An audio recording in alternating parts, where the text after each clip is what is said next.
ସାଙ୍ଗମାନେ ଆଜି ମୋ ସିନ୍ଦୁରର ଅଧିକାର ଦେଖନ୍ତୁ। ଆଦି ରାଗିଣୀଙ୍କୁ କୁହେ ଏଇ ଆଦିତ୍ୟ ଦାସ ପାଇଁ ତା ଇଜ୍ଜତ ମାନ ସମ୍ମାନ ବହୁତ ଇମ୍ପୋର୍ଟାଣ୍ଟ। କେଉଁ ଗୋଟେ ବାହାର ଲୋକ ମୋ ଘରକୁ ଆସିକି ମୋ ସାମ୍ନାରେ ମୋ ଇନସଲ୍ଟ କରିବ ଆଉ ମୋ ପରିବାର ଲୋକର ଇନସଲ୍ଟ କରିବ, ସେଇଟା ମୁଁ ଜମାରୁ ବି ବରଦାସ୍ତ କରିପାରିବିନି। ଧନଶ୍ରୀ କୁହେ ହେଲେ ଆଦି ସେ ଝିଅ ଆମ ପରିବାରର ନୁହେଁ। ଆଦି ଜୋରସେ ରାଗିଯାଏ ଆଉ କୁହେ ପରିବାରର ସଦସ୍ୟ, ବିକଜ ସେଇଠି ଆମ ଘରେ ଆମମାନଙ୍କ ସହିତ ରହୁଛନ୍ତି, ତା ମାନେ ପରିବାରର ସଦସ୍ୟ ସହିତ ସମାନ ହିଁ ହେଲେ ନା। ସୋ ତାଙ୍କର ଅପମାନ ମାନେ ମୋର ଅପମାନ, ଠିକ୍ ନା?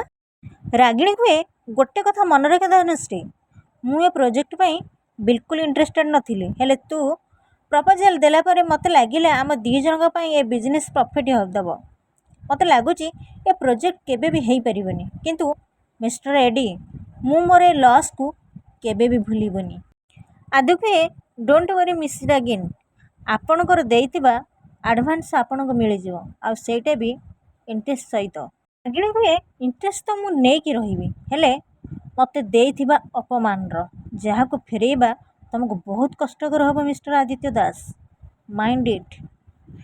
ଆଦିତ୍ୟ ରାଗିଯାଏ ଆଉ କୁହେ ଆଉଟ୍, ଗେଟ୍ ଆଉଟ୍।